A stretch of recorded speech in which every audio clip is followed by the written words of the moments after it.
Hello dear students, myself Dr. Padmaja Kore, Assistant Professor, Department of Pharmacology, Progressive Education Societies, Modern College of Pharmacy, Nigdi, Pune. In my today's lecture, we will see patient compliance and non-compliance.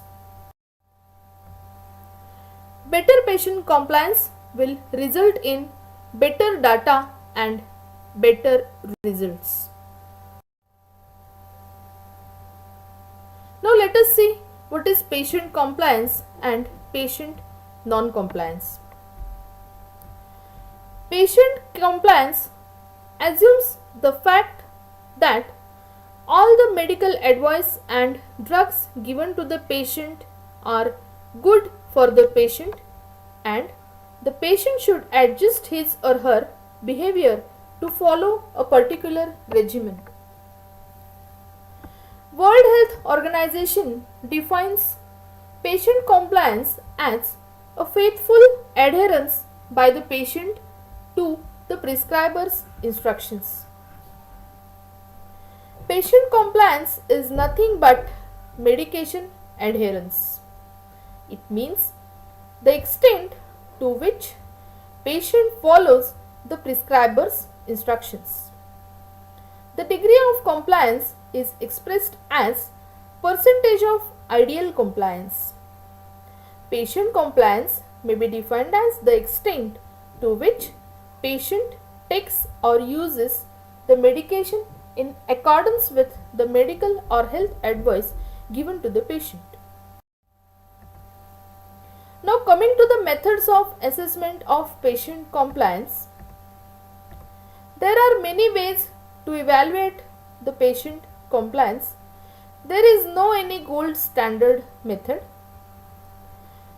Information reported by the patients either orally or in writing is unreliable due to inability to report correctly. So patient compliance can be determined from two methods, indirect methods and direct methods. From that, first of all, we'll go through the details of indirect methods. In indirect methods, first is interrogation method. In interrogation method, there is a use of some pre-designed questionnaires. The use of standard questionnaires to assess compliance level and inconvenience of the regimen is done.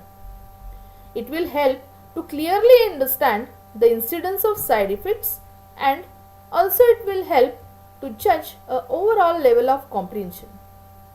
It is too subjective and also not reliable. This method only relies on the answers given by the patient. Now coming to the next method, that is pill count. It is also called as residual tablet counting method. At every visit to the clinic, according to the requirement, the patients receive a supply sufficient for the interval to the next appointment plus extra tablets for a week. They will be asked to return the remaining tablets at the time of next clinical visit. Compliance will be assessed as the percentage of pills prescribed which were taken. The formula for the calculation of compliance is compliance percent equals number of pills taken divided by number of pills prescribed multiplied by 100. This method too is not always reliable. The next method is MEMS devices. This is also called as medication event monitoring system. This method involves the use of standard pill containers with microprocessors to record. It measures timing and frequency of bottle openings. But in this case, there is a major limitation, that is Opening of the bottle is recorded as an event whether or not patient actually took the drug. At every visit, patient had a MEMS reading. Data showed as a calendar plot with information regarding number of bottle openings each day. Compliance is assessed as ratio of opening to number of doses prescribed, means number of openings to number of doses prescribed ratio will give the compliance level. Next is, there are some direct methods involved in the estimation of patient compliance. In that, first is a drug analysis. Drug analysis is very specific and sensitive method of analysis to detect. By this method, potent agents in the body fluids can be determined. In this method, some pharmacokinetic parameters are considered like bioavailability, clearance and plasma concentration. Bioavailability and clearance are assumed to remain constant in average steady state. The concentration, that is indicated as CPSS, for a dose D administered at dosage interval T is expressed as CPSS is equal to F multiplied by D divided by clearance multiplied by T. Dose input rate is calculated as FD divided by T is equal to CPSS multiplied by CL, that is clearance. Just a rearrangement of the equation used for calculation of concentration.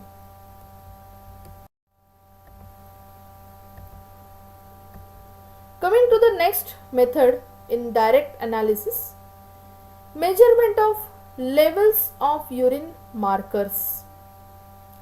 Urine markers like riboflavin are added to the dosage regimen and its presence in the urine is noted for more accurate assessment of compliance.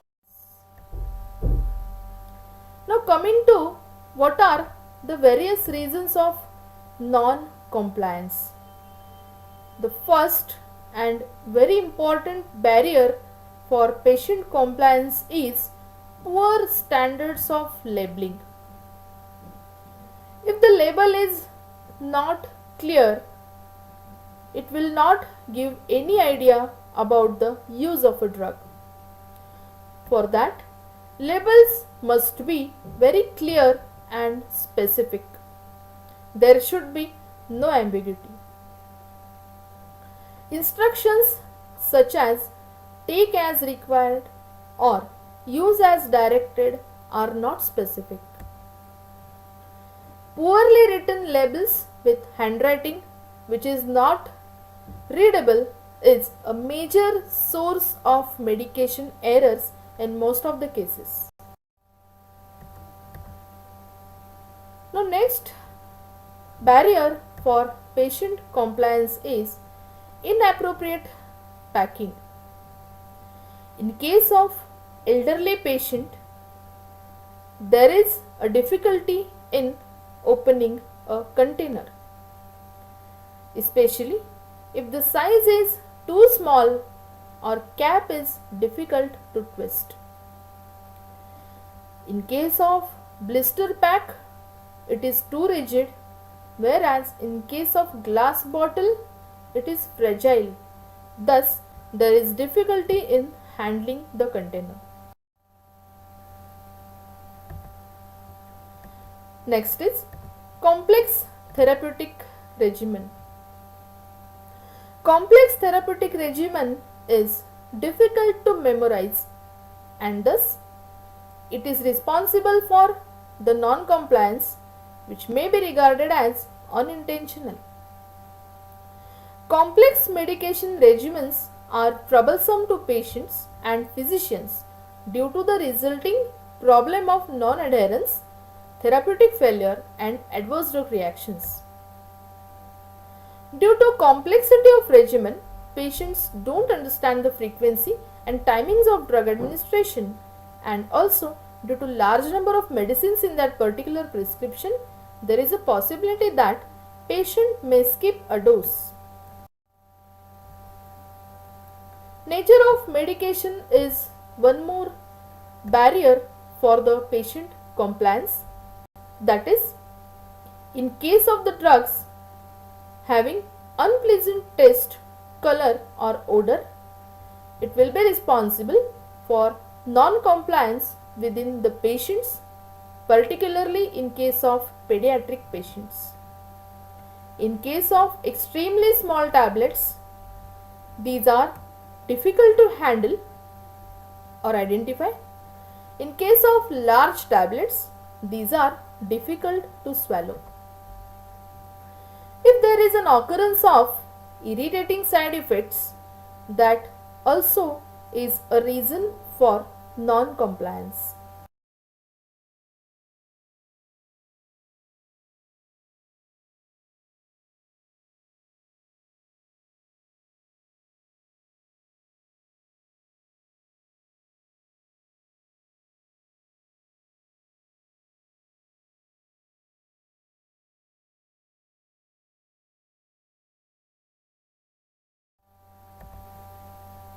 Next is deliberate deviation. Some patients believe that once they begin to feel better, treatment may be stopped. It involves one factor known as mental frailty. It means the patient may forget to take occasional doses. Forgetfulness is referred to complete omission of a dose or duplication of doses. More common with socially isolated geriatric patients.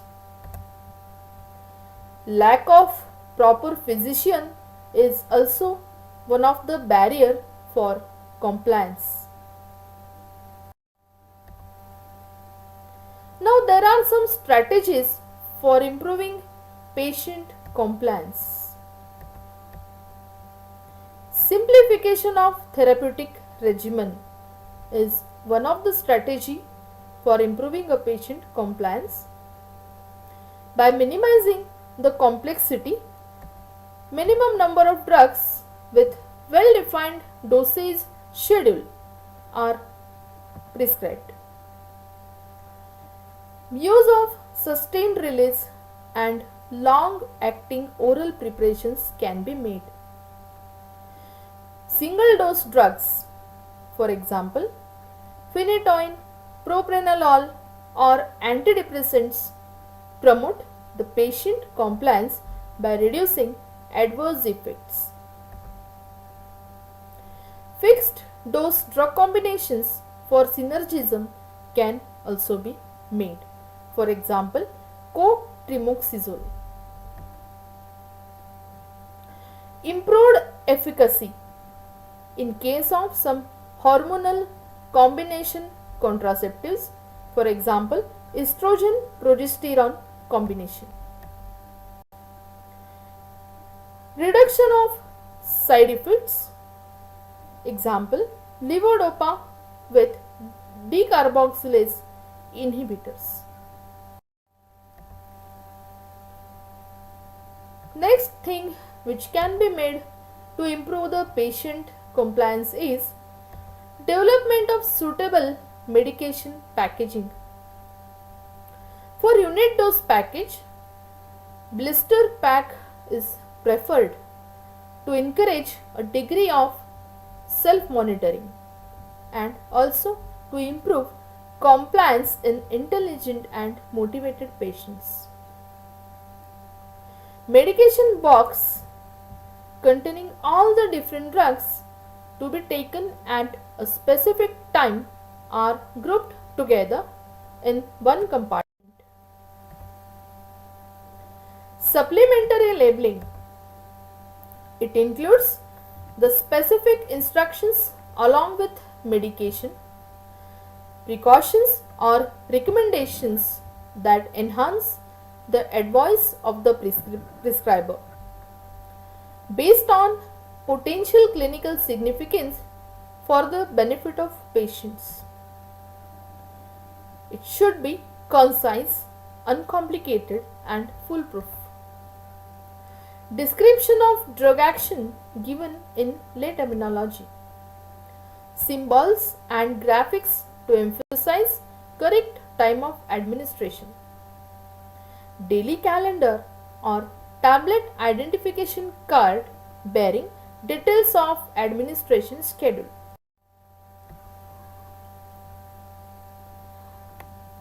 Next is patient counseling and education. Pharmacists should inform, educate and counsel patients about following items about each medication in the dosage regimen. He should inform name of the drug. The main point to be understood by the patients is the drug may have trade name, generic name, also it may be represented as a common name. Next is intended use and expected actions. Route, dosage form, dosage and administration schedule. Spatial directions, common side effects, techniques for self-monitoring, proper storage, drug-drug or drug-food interactions if any, prescription refill information, action to be taken in event of a missed dose, methods for imparting patient education depend on type and extent of advice needed.